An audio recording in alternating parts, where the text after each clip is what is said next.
Romantik münasibətlərin müəyyən etaplarına baxaq. Biz sizinlə tanış olmaq, aşiq olmaq kimi sözlərinə baxmışıq daha öncəki videoda. İndi isə gəlin sizinlə biraz daha rəsmi münasibət etapları haqqında danışaq.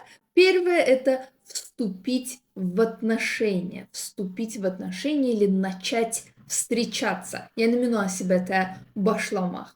Потом, что может быть? Сделать предложение руки и сердца. Он сделал мне предложение в Париже, например.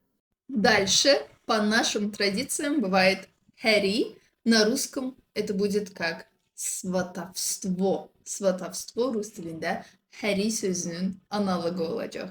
А потом бывает помолвка. Помолвка — это когда надевают кольцо, yani bizimki нишан.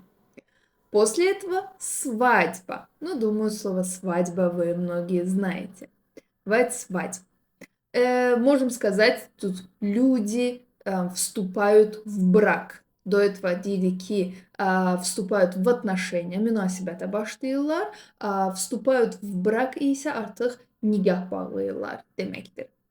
İndi bu sözün tərcüməsini sizdən şərhdə istəyirəm. İnşallah ki, heç kimə lazım olmaz, amma gəlin öyrənək görək ki, rusca ayrılmaq necə olacaq.